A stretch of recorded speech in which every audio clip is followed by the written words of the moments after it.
Bonjour et bienvenue à cette conférence de présentation à la fois du cursus de sociologie, mais peut-être après d'une thématique particulière qui est celle du coronavirus. Et je remercie Pascal Debutte, notre vice-doyen, de m'avoir introduit. Donc en fait, ce que je vais vous présenter, c'est comment interpréter le coronavirus quand on est sociologue, pour à la fin vous présenter brièvement en réalité les axes essentiels qui sont ouverts au sein de notre faculté pour la sociologie et l'anthropologie. Alors, juste pour commencer, bien sûr, on parle souvent de crise sanitaire, de crise économique, de crise sociale ou de crise politique pour ce qui est du coronavirus. Et encore une fois, ce que je voudrais essayer de vous montrer, c'est ce que la sociologie peut apporter, juste pour vous donner aussi une idée, je dirais, des études après et des objets que ces études permettent d'analyser. Alors on entend d'ailleurs souvent à la télévision en disant oui, les sociologues vont interpréter ce que veut dire le confinement, va interpréter quelles sont les conséquences sociales du confinement ou des autres mesures qui ont été prises dans le cadre du coronavirus. Mais je voudrais d'abord faire un propos un peu beaucoup plus large. Alors je vais essayer de vous présenter quelques photos et on va se poser la question de quel est le lien entre un certain nombre d'événements qui se sont déroulés au cours des 40 dernières années pour essayer de comprendre d'une certaine manière ce qui nous arrive aujourd'hui. Le premier événement, c'est celui de l'accident nucléaire à Tchernobyl en 1986, dont peut-être les nouvelles générations ne voient pas très bien ce que c'est, mais je ne peux que les inviter à regarder la très bonne série, la mini-série qui s'appelle Tchernobyl et qui présente cet accident et surtout comment ça a été traité à l'époque par l'Union soviétique. Quel est le lien donc entre l'accident nucléaire de Tchernobyl en 86, le tsunami de 2004 qui a ravagé de manière très importante l'Indonésie, il y a une partie aussi de la Thaïlande et d'autres pays du sud-est asiatique, le changement climatique aussi, hein, comme notamment sur cette slide, ce que l'on voit, c'est l'accroissement pouvant aller jusqu'à 2, 3 ou 4 degrés de la température, en particulier d'ailleurs au niveau des pôles, mais pas uniquement, aussi en Europe, comme cette image le montre. La grippe aviaire de 2004, qui est aussi une grippe très particulière parce qu'en fait, elle s'est surtout propagée au niveau asiatique et beaucoup moins d'ailleurs au niveau européen. Donc, on a considéré que ça nous concernait un peu moins. La crise financière de 2008, qui a concerné essentiellement les États-Unis et l'Europe, mais pas que, parce qu'elle a des répercussions sur l'ensemble du monde également. La grippe H1N1, dont on parle un peu maintenant, qui est celle de 2009, et puis bien sûr le coronavirus, c'est-à-dire l'épidémie qui est devenue une pandémie et qui frappe aujourd'hui l'ensemble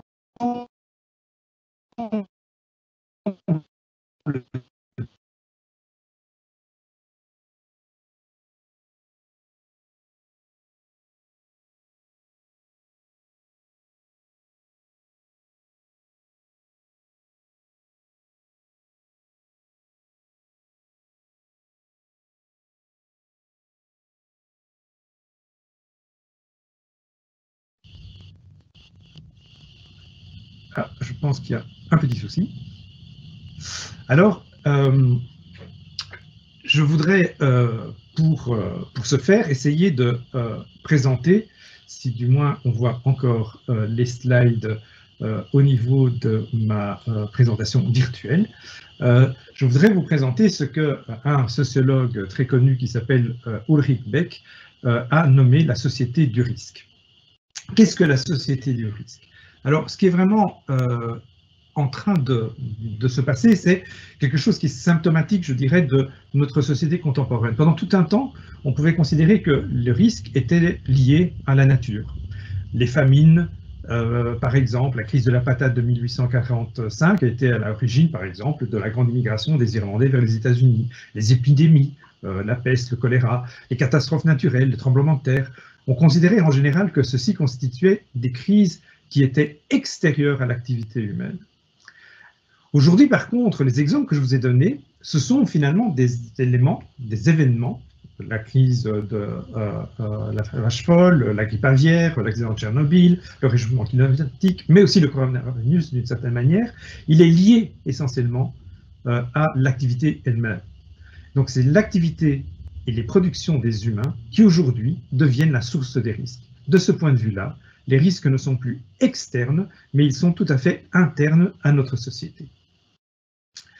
Alors,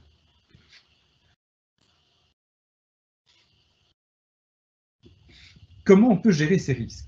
Jusqu'à présent, il faut bien avouer qu'en particulier, et ça a été présenté aussi précédemment dans la présentation de Bruno van Pottelsberg sur l'influence de la science, ce que l'on a vu apparaître, c'est que la science a permis de résoudre un certain nombre de problèmes auxquels étaient confrontés les humains. La question de la famine, la question de l'industrie et du progrès et aussi du développement économique de la société. Mais ce que l'on a reconnu, je dirais essentiellement, dans l'après-guerre, c'est-à-dire après 1945, dans les pays occidentaux, c'est que la science ne fait pas que trouver des solutions, elle produit aussi de nouveaux problèmes. C'est le cas encore, comme je l'ai cité tout à l'heure, de l'accident de Tchernobyl, mais l'activité aujourd'hui qui est la plus importante d'ailleurs et qui est souvent citée bien évidemment, c'est la conséquence sur le changement climatique, le développement économique et en particulier l'industrialisation dans la plupart des pays de la planète aujourd'hui conduit d'une certaine manière à accroître les risques liés au changement climatique.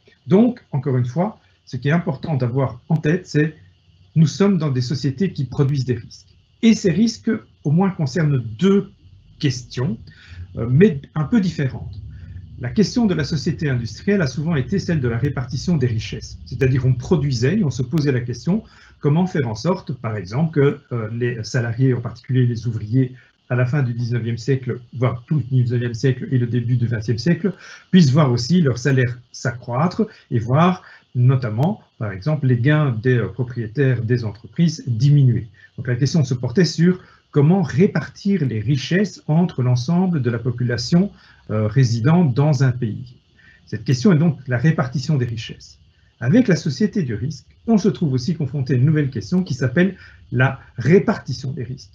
C'est-à-dire qu'il ne s'agit pas simplement de se poser la question de comment les richesses sont réparties, mais de voir aussi comment les risques sont répartis.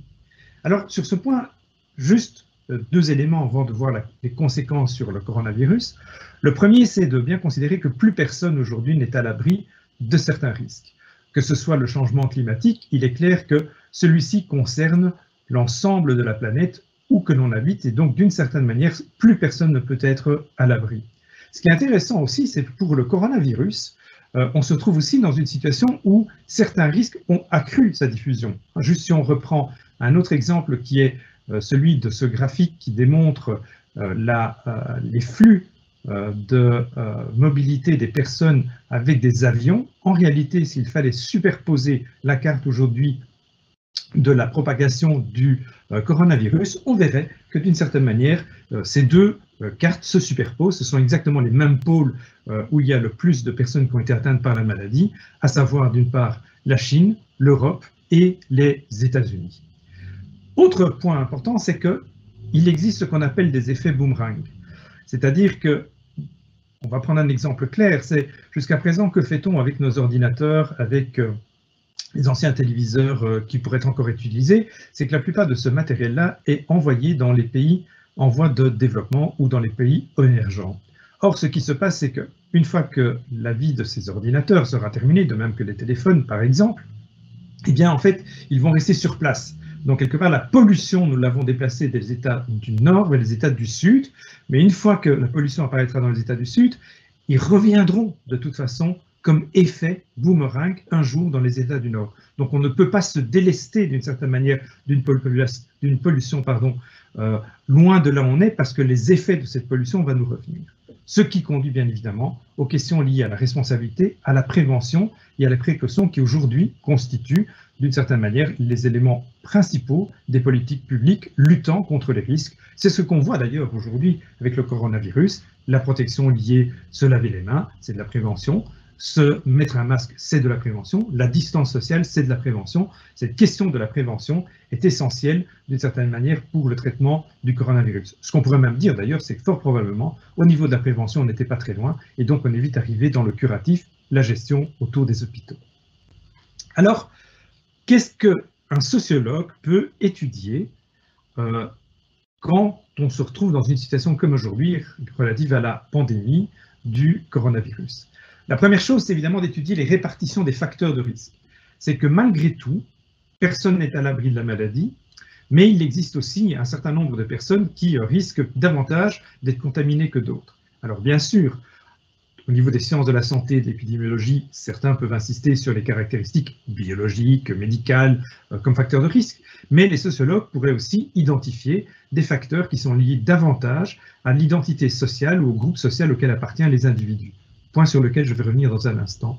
Et qu'on pourrait appeler les risques sociaux qui sont liés aux effets de la maladie, mais aussi aux effets des mesures qui sont prises pour combattre les groupes de personnes. On sait que depuis quelque temps, et en particulier depuis que le nouveau plan de déconfinement a été énoncé, qu'on a dit on ne met pas suffisamment l'humain au centre de la gestion de la pandémie. C'est un peu d'une certaine manière ce que les sciences humaines et sociales, de manière large, à savoir la sociologie, mais aussi l'anthropologie, la science politique, aussi l'histoire, aussi la philosophie, tentent d'une certaine manière de faire, chacune avec des méthodologies et des concepts différents. Alors, prenons quelques exemples précis d'études qui ont été faites, qui sont faites, et qui donnent un peu une idée de ce que font des sociologues. Ce qui est souvent énoncé est le fait que le confinement exacerbe les inégalités sociales. Et puis surtout aussi que les mesures de déconfinement vont encore davantage exacerber les inégalités sociales. Alors, qu'est-ce que ça veut dire? D'abord, les inégalités sociales, ce sont les écarts qui existent entre des individus qui n'ont pas les mêmes ressources. Un exemple simple, les étudiants, en particulier vous aussi qui êtes notamment dans les études secondaires, tous les étudiants du secondaire n'ont pas nécessairement un ordinateur, une connexion stable, je dirais même un ordinateur personnel, parce que peut-être il peut y avoir un ordinateur ou deux ordinateurs à la maison, il n'est pas sûr que chaque personne dans un foyer, dans une famille, dispose d'un ordinateur. Ceci crée inévitablement des différences entre des individus où dans la famille chaque personne a un ordinateur, une connexion qui est relativement stable, et dans d'autres familles où des individus doivent attendre qu'un frère, qu'une sœur, qu'un père, qu'une mère termine de travailler pour pouvoir accéder à l'ordinateur. En situation donc de confinement, l'inégalité au sein de l'école et qu'on appelle aussi la fracture numérique, c'est une source principale d'inégalité. Or, cette source-là est importante. Les sociologues, ce qu'ils vont faire dans ce cas-ci, c'est étudier, à partir d'enquêtes, un peu dans le même sens de ce qu'elle sait tout à l'heure Pascal Deluitte pour la science politique, avec des questionnaires, une enquête statistique quantitative, ou avec des entretiens, ou avec de l'observation, même si aujourd'hui c'est vraiment très compliqué de faire de l'observation avec le confinement, mais avec un ensemble d'instruments, c'est recueillir de l'information de manière rigoureuse, de manière standardisée, de manière comparée, pour essayer d'évaluer, par exemple, en quoi le confinement a accru l'inégalité à l'école en raison de la fracture numérique. C'est important puisque c'est une manière aussi de se rendre compte que dans certaines familles, certains étudiants, et en particulier ceux qui ont à leur disposition du matériel, peuvent peut-être davantage suivre les demandes de devoirs ou les demandes formulées par les enseignants. Mais il y a aussi d'autres éléments qui sont importants. On sait très bien aujourd'hui que dans le soutien scolaire, le rôle des parents est essentiel et on le montre depuis très longtemps.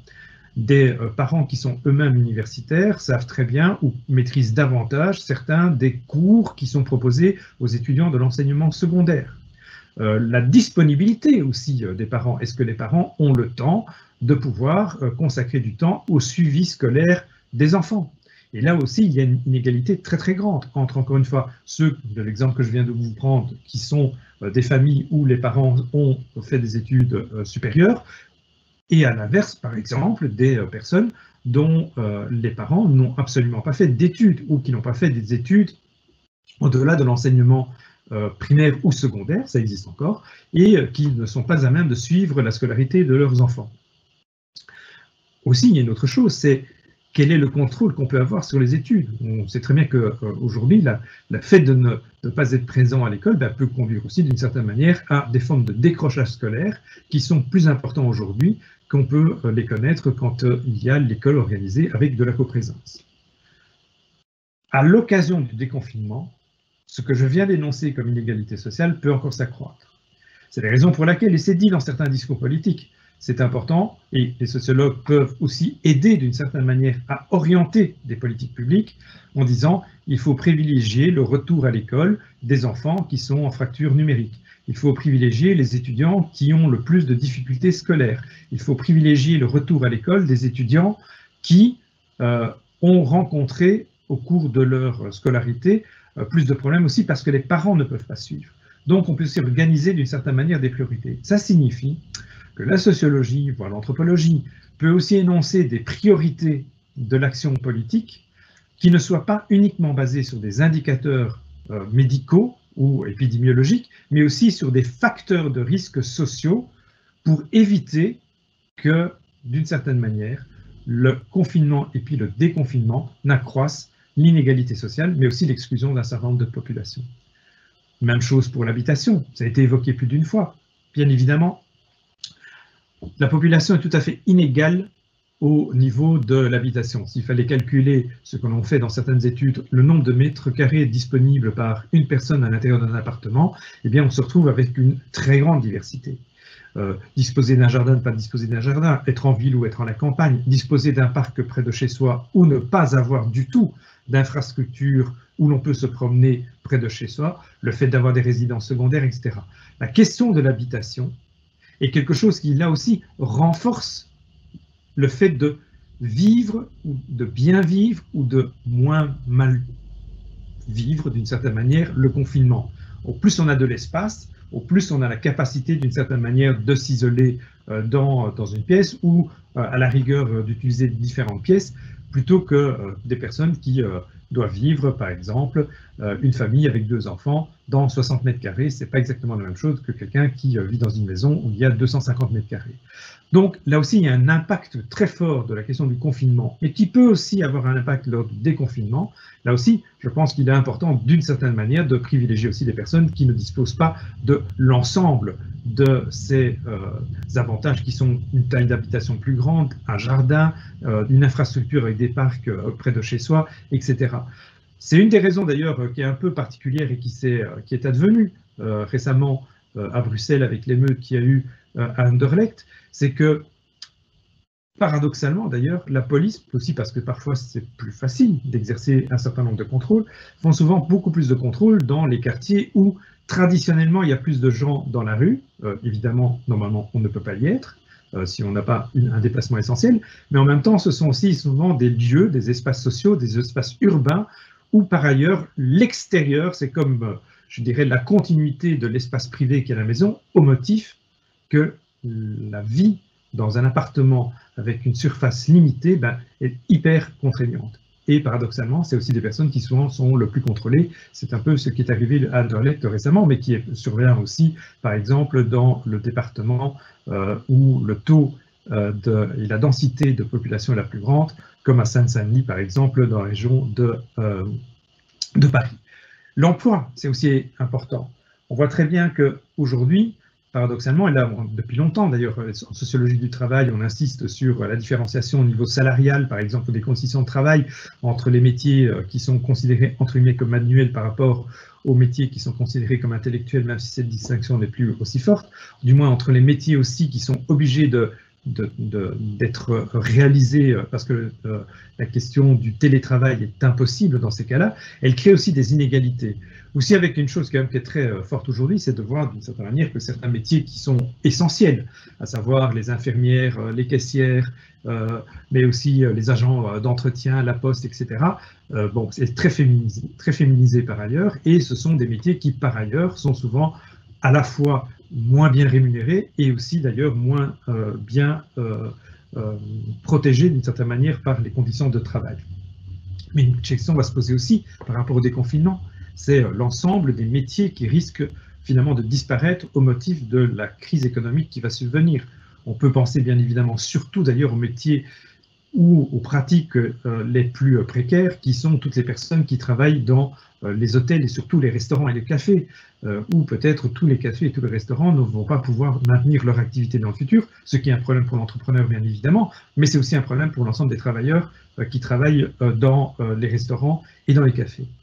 La question du genre est évidemment très importante aussi, puisque là, on l'a vu aussi, le confinement en particulier, mais le déconfinement risque d'être dans la même situation, a accru encore plus l'inégalité genrée, puisque au sein de l'espace familial, les femmes sont davantage contraintes d'ailleurs, parce qu'elles le faisaient déjà avant sur le suivi de l'éducation des enfants, à suivre encore davantage l'éducation des enfants, mais non pas uniquement pour faire les devoirs à un moment donné de la journée, mais sur l'ensemble de la journée, ce qui accroît d'une certaine manière l'inégalité importante entre les hommes et les femmes dans la gestion de la vie professionnelle et de la vie personnelle. Et puis la question aussi de l'ethnicité, de la différence d'origine culturelle et de la migration sont aussi des questions très importantes. Je voudrais juste terminer sur ce point avant de dire quelques mots sur les filières et de clôturer ma présentation.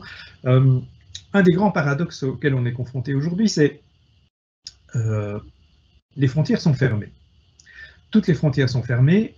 Pourquoi? Parce que je vous l'ai montré tout à l'heure avec le graphique. La mobilité humaine, c'est un des facteurs, d'une certaine manière, de diffusion et de propagation de la maladie. Donc on ferme les frontières. Il se fait qu'en ayant fermé les frontières, on remarque qu'il y a un secteur d'activité qui ne tourne plus rond du tout, parce qu'il était occupé principalement par des travailleurs étrangers. C'est celui qu'on appelle de l'horticulture. Qu'est-ce que l'horticulture? C'est la cueillette des fruits et des légumes. Dans l'ensemble de l'Europe, mais aussi aux États-Unis et dans de très nombreux pays d'ailleurs, ce sont uniquement aujourd'hui des travailleurs étrangers qui réalisent la cueillette des fruits et la cueillette des légumes. Et il se fait que maintenant, en raison du problème relatif à la cueillette des fraises notamment, ou celle des asperges qui était une cueillette qui devait se faire au début du mois d'avril, l'Allemagne, par exemple, a décidé d'ouvrir ses frontières et d'accepter l'arrivée de 30 000 Roumains. Ça a été la même chose pour l'Italie. La Belgique en a fait de même pour notamment les fraises de Wépion. Et donc, d'une certaine manière, on voit qu'il y a des formes de discrimination. Alors ici, elle est choisie, c'est-à-dire qu'il n'y a personne qui veut aller faire aujourd'hui pour le salaire existant et pour les conditions de travail ce type de travail. Et donc, on va faire venir d'autres personnes. Je pense que ces questions-là vont se poser de manière forte puisqu'elles vont accroître le sentiment d'inégalité entre la population belge, d'une part, et d'autre part, l'arrivée de nouveaux migrants pour effectuer certains types d'emplois, même si ce sont généralement le type d'emploi que refuse la population locale, qu'elle soit d'ailleurs belge ou qu'elle soit étrangère. Ayant dit tout ça, cette présentation à partir d'un thème qui était le coronavirus, c'est aussi de mettre en exergue ce que je pourrais appeler un certain nombre de concepts, mais surtout de sujets importants que la sociologie et l'anthropologie étudient, en particulier dans les filières que nous proposons.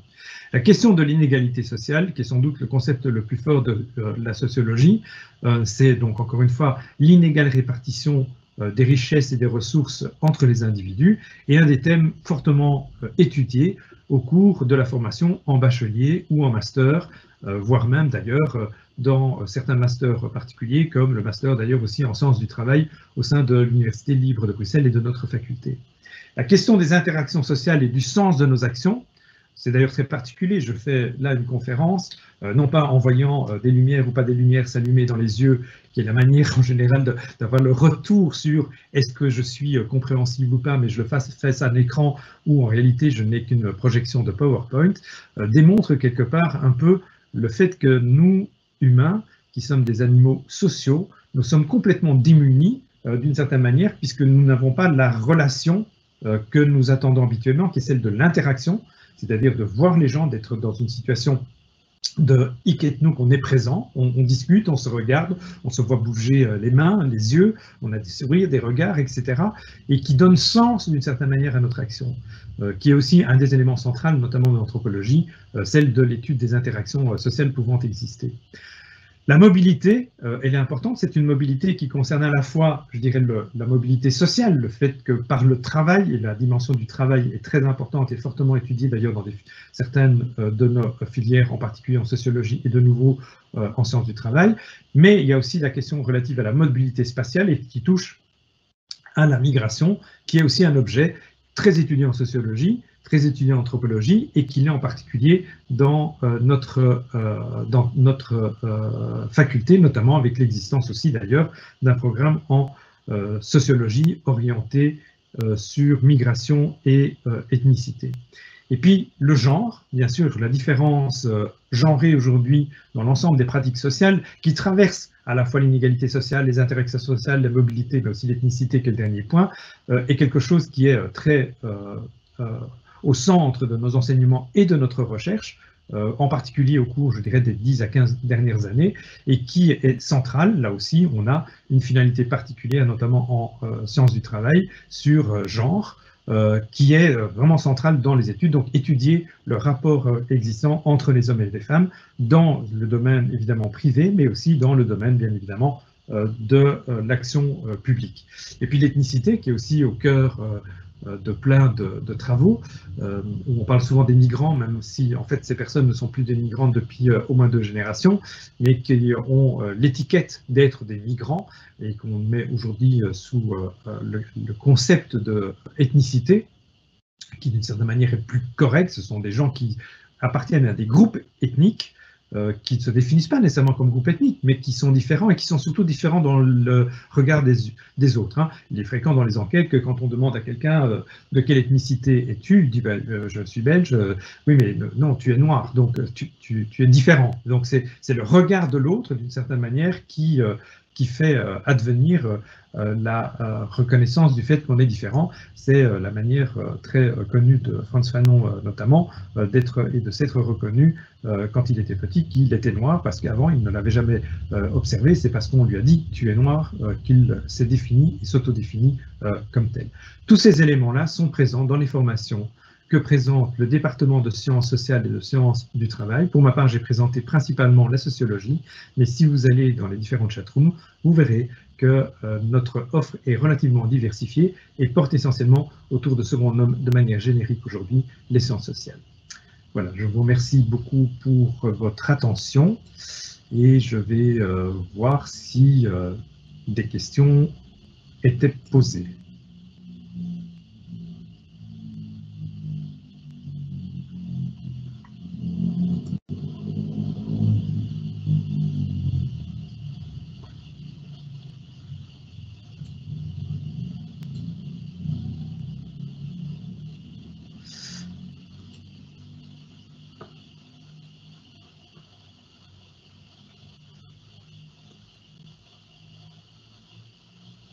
Pas de questions, donc je vous remercie infiniment. Je voudrais aussi remercier très chaleureusement l'ensemble du personnel administratif qui tente, vaille que vaille, de pouvoir rendre possible cette journée de porte ouverte tout à fait virtuelle, tout à fait possible. Merci donc à tous ceux qui rendent possible cette communication. Merci, au revoir.